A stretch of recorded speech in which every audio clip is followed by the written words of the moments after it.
Welcome to Dreamline. When you hear the phrase, the Dark Ages, what comes to mind? Perhaps images of barbarian hordes, crumbling ruins, a world plunged into ignorance and chaos after the fall of Rome. A 1,000-year gap in human progress, bookended by the light of the classical world and the brilliance of the Renaissance. It's a powerful and enduring image. But is it accurate? With the Roman Empire gone, its vast, centralized authority vanished. The roads, aqueducts, and trade networks fell into disrepair. Cities shrank as people moved to the countryside for safety and sustenance. In this vacuum of power, a new system emerged, born of necessity: feudalism. It wasn't designed by a committee, it grew organically. At its core, feudalism was a system of personal loyalties and mutual obligations, a pyramid of power built on land ownership. At the top was the king, who in theory owned all the land. He would grant large parcels, known as fiefs, to powerful nobles, dukes, counts, and barons. In exchange, these nobles became his vassals, swearing an oath of fealty. This oath bound them to provide military service, knights, and counsel to the king. Those nobles, in turn, would subdivide their land and grant it to lesser lords or knights who then became their vassals.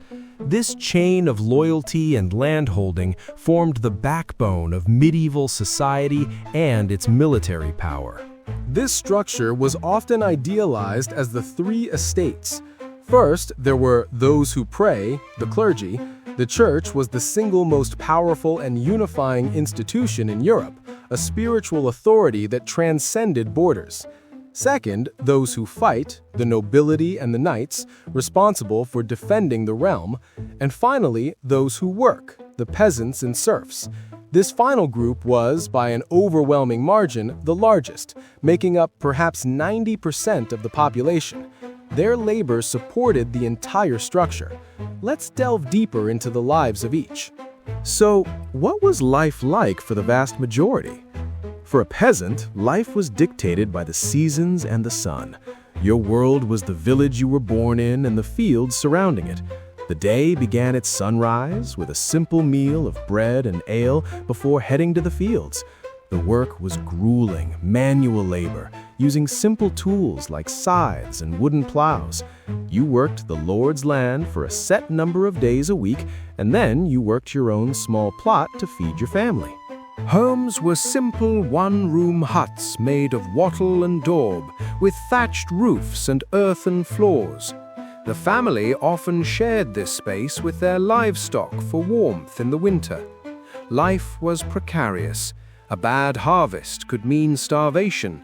Disease was a constant threat, and life expectancy was brutally short. Yet it wasn't a life without joy or community. Religious festivals, holidays, and village celebrations provided moments of rest and communal bonding, a vital relief from the endless cycle of labor. Now, let's climb the social ladder to the life of the nobility. For a lord, life revolved around power, land, and war.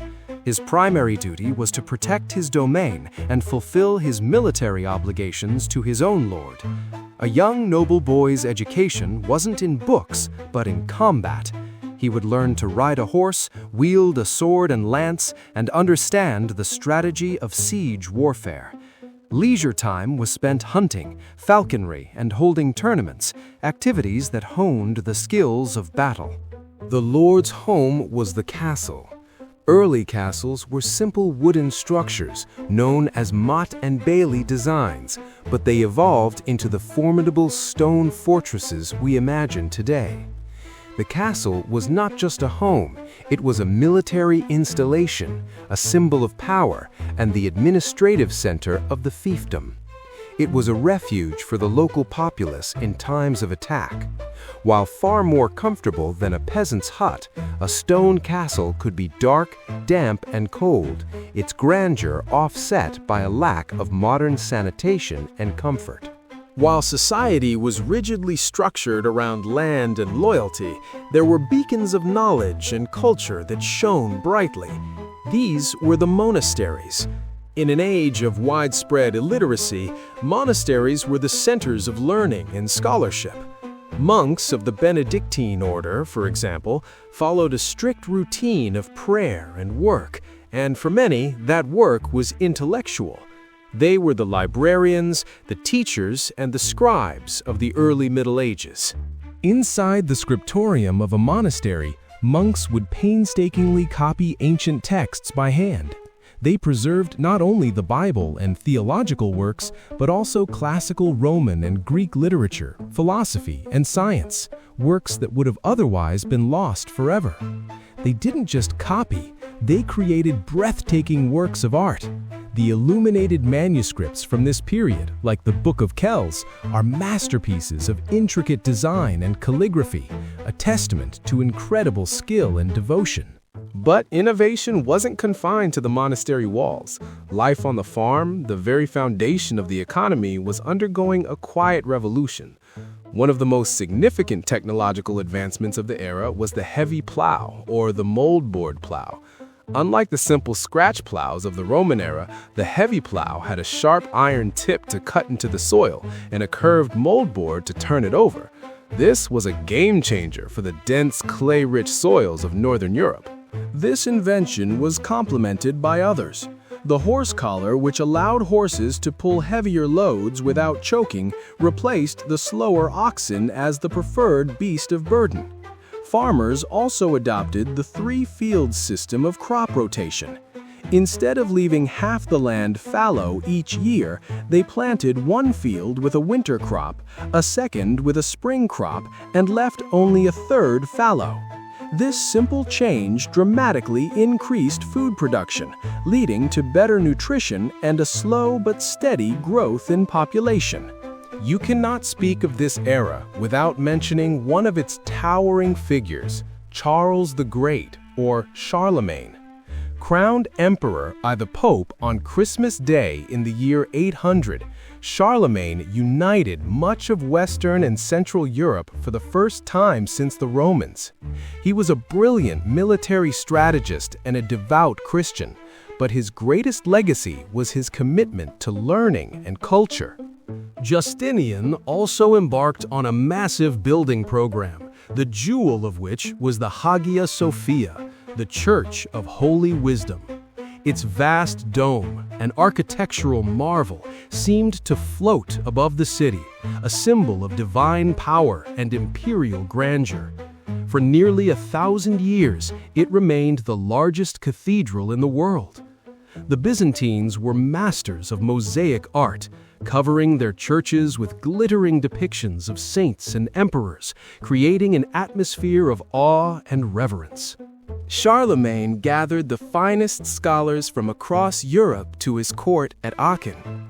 He standardized scripts, creating a clear and readable form of writing known as the Carolingian minuscule, the ancestor of our modern lowercase letters.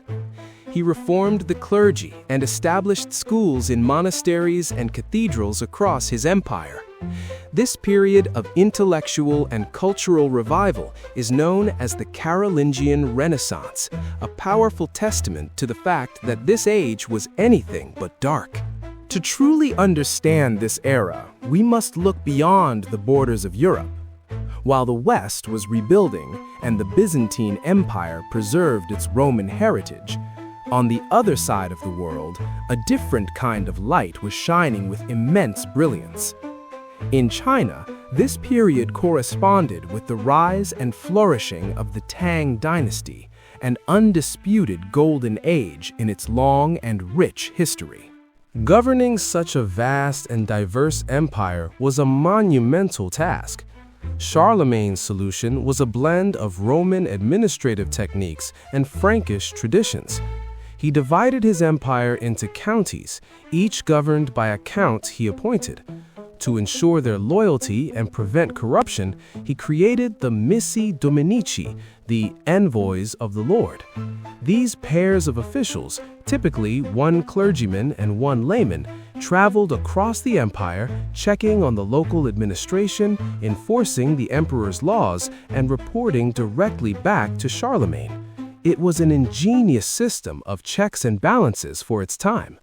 Beyond Charlemagne's efforts, the single most powerful and unifying institution across the fragmented landscape of Western Europe was not a kingdom, but the church itself. Its influence permeated every aspect of medieval life, from the peasants' daily prayers to the king's claim to the throne. However, to paint a picture of progress and innovation without acknowledging the immense hardships would be dishonest. Life in the early Middle Ages was, for most, a constant struggle for survival. Beyond the daily grind of labor, society was shaped by the ever-present threats of violence, famine, and disease. Warfare was endemic. Feudal lords fought each other for land and power, and these conflicts ravaged the countryside, destroying crops and villages. The church provided the spiritual framework for society. The sacraments, from baptism to last rites, marked the key moments of a person's life. The promise of heaven and the threat of hell were powerful motivators, shaping moral behavior and social norms. Parish priests were central figures in village life, offering guidance, hearing confessions, and celebrating Mass. Founded in the year 618, the Tang dynasty reunified China after a long period of division. It established a vast and stable empire, stretching from the Korean peninsula to Central Asia. Its government was sophisticated, built upon a meritocratic system of civil service examinations, where officials were selected based on their knowledge of Confucian classics, not just their noble birth. But the church's power was not merely spiritual, it was profoundly political. In a fragmented Europe, the Pope in Rome held a unique authority. Popes could crown emperors, as Leo III did for Charlemagne, lending them divine legitimacy. They could also challenge the authority of kings, using the threat of excommunication, expelling a ruler from the church, as a powerful political weapon. The church was also one of the largest landowners in Europe, with bishops and abbots acting as powerful feudal lords in their own right. Even without war, life was fragile. A drought, a flood, or an early frost could ruin a harvest and lead to widespread famine. And then there was disease. Without any understanding of germ theory and with limited sanitation, illnesses could sweep through a population with devastating effect. Minor injuries could become fatal through infection. Infant and child mortality rates were staggeringly high. Surviving to adulthood was a victory in itself. The Tang capital, Chang'an, was a testament to this golden age. With perhaps 1 million inhabitants, it was the largest and most cosmopolitan city in the world. It sat at the eastern end of the Silk Road, a bustling metropolis teeming with merchants, diplomats, monks, and scholars from Persia, India, Japan, and the Arab world. Different cultures, religions, and ideas mingled in its gridded streets and vibrant markets. And from the late 8th century onwards, a new and dynamic force erupted from the north, changing the face of Europe forever: the Vikings. To understand their impact, we must first understand who they were. The popular image of the Viking is of a savage barbarian in a horned helmet, a historical inaccuracy, by the way, as horned helmets were never a feature of their time. The reality is far more complex and fascinating. Norse society was a highly structured world of farmers, merchants, explorers, and skilled artisans, governed by a complex legal code. Society was divided into 3 main classes: the Jarls, or aristocracy, the Carls, who were free peasants and craftsmen, and the Thralls, who were slaves, often captured in raids. The Viking raids spread fear throughout Christendom and forced rulers to adapt. Kings built fortifications and navies to counter the threat. The feudal system itself was strengthened as people looked to local lords for protection that a distant king could not provide. The Vikings fundamentally altered the political and cultural landscape of regions like England, Normandy in France, and parts of Russia, leaving a lasting legacy of conquest and assimilation. The key to their success and the symbol of their age was the longship.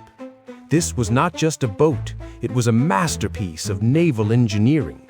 Clinker-built for strength and flexibility, with a long, narrow hull and a shallow draft, the longship was a versatile vessel. It could ride the waves of the storm-tossed North Atlantic and, in the next moment, navigate far up shallow rivers to strike deep inland, where no other seaborne threat could reach.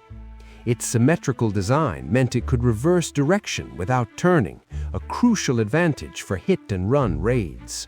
The Tang era was also a time of significant technological innovation. The invention of woodblock printing revolutionized the spread of knowledge, making it possible to reproduce texts and images on a large scale centuries before Gutenberg's press in Europe. Advances were made in medicine, cartography, and engineering, including the development of clockwork mechanisms and the refinement of gunpowder, which was initially used for fireworks. So, we return to our original question. Was this a dark age? The answer is a definitive no. It was a complex, challenging, and transitional period. It was an age that saw the collapse of an ancient empire, but also the birth of new nations. It was an age of hardship and violence, but also of profound faith, artistic beauty, and crucial technological advancement. The people who lived through it were not ignorant savages stumbling through the dark. They were resilient, innovative, and resourceful, adapting to a changed world and laying the very foundations for the one we inhabit today. The early Middle Ages were a formative crucible, forging new identities, new technologies, and new ways of life from the ashes of the old. It is a period worthy of study and respect, not dismissal. Thank you for joining me on Dreamline. Until next time, may you continue to seek the light in the shadows of history.